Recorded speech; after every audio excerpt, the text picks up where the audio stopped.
Hi, welcome to my channel Ruby Net Crochet Tejido. In this video I'm going to teach you how to make these row or round counters and markers. They're very easy to do. I hope you guys like it and give it a try, and here is the list of material you're going to need to make them. If you are not already a subscriber, please subscribe and click the little bell, that way you get notification each time I upload a video. Remember, I make my videos in Spanish and English. If you receive a Spanish video and you want to see in English, go to the main page of my YouTube channel. You'll find the English version in there. I upload my Spanish tutorial at 8 o'clock in the morning, Wednesdays and Saturday, and English at 9 o'clock in the morning. To make these row counters, these are the material I'm going to use. I have these row counters. They come with a little plastic loop, but those loops, they break like really easy. So that's what happened to mine, and then I decided to create my own loop for them because I didn't want to throw them away because they are very useful. So you're going to need one of these, you're going to need wire, you're going to need some beads, some crimping beads, pliers, and scissors to cut the wire. I'm gonna take some of these crimping beads out. I'm gonna take out 3. They're tiny little things. That's why I'm doing 3.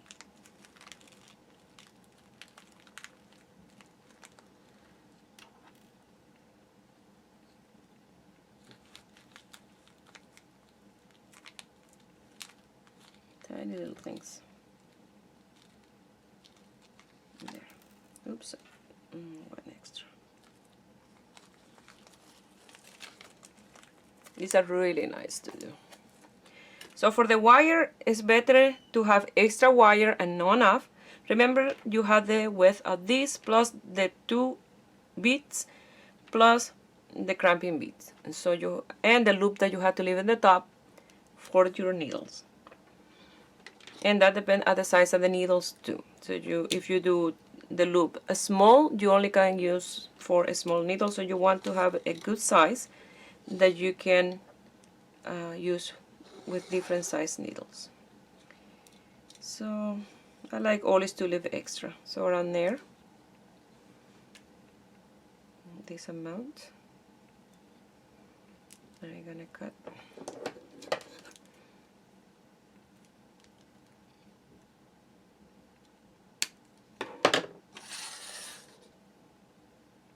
Now you have to pass this through a crimping bead first.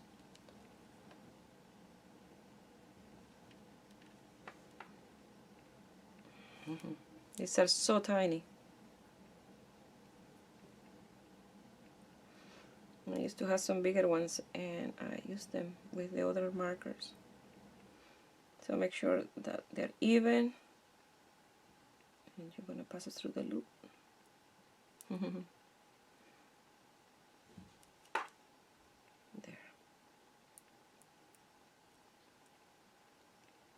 And make sure that you pass it through those 2 ends through the bead. So you're going to bring it to the end and make sure that you are happy with the size of the loop that you want to leave for your 1 second, let me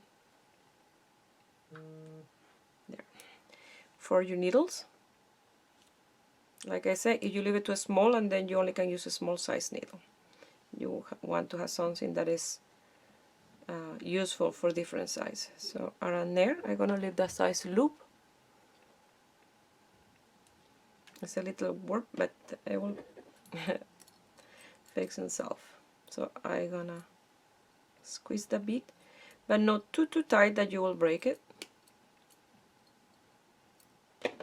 And now you will pass one of the beads.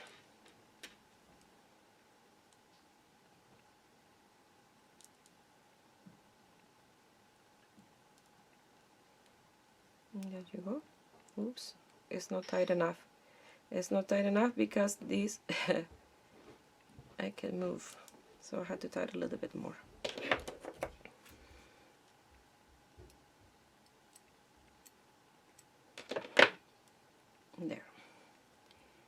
So to pass this, you have to make sure that you pass where I had the little plastic inside, because that will be the right side to do it.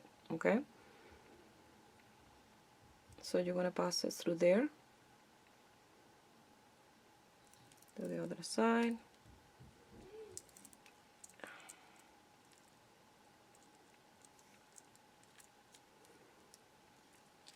Like this, and then you're gonna pass the bead.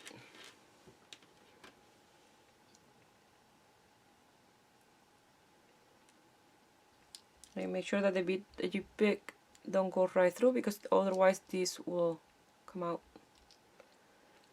if it's a really tiny bead. So you're gonna pass a crimping bead.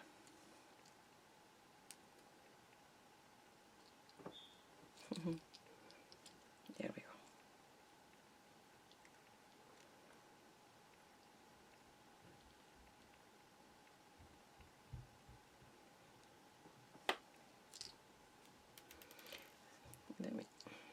I lost that one.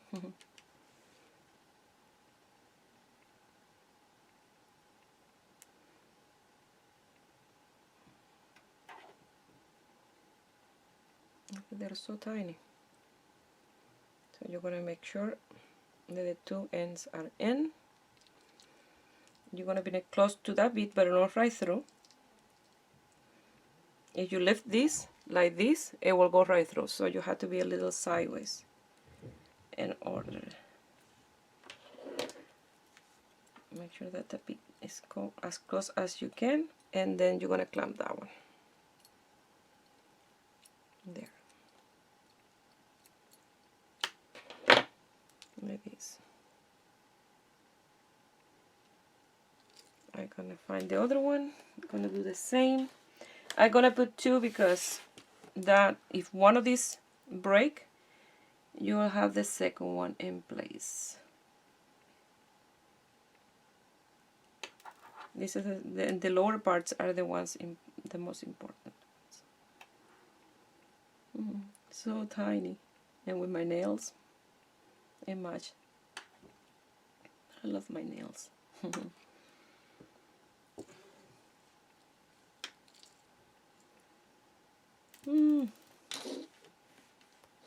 And I want to put two. Here we go. So you make sure that you have, let's see, this inside those two. Bring it close to the other one. Squeeze.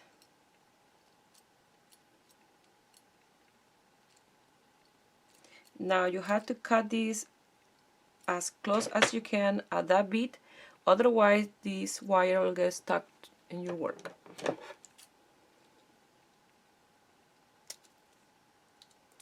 Like so.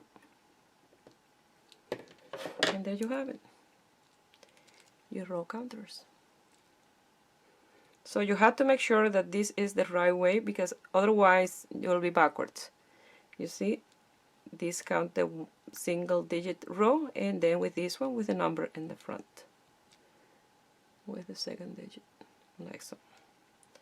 Well, I hope you guys like this small tutorial and make your own row counters. And if you do, and you want to send me some pictures, you can do it through my Facebook page, Ruby Net Crochet Tejido, or my Instagram, Ruby Net Crochet Tejido. Please share my video with friends and family. That way you help me grow here on YouTube. I wish you have a beautiful day. Bye.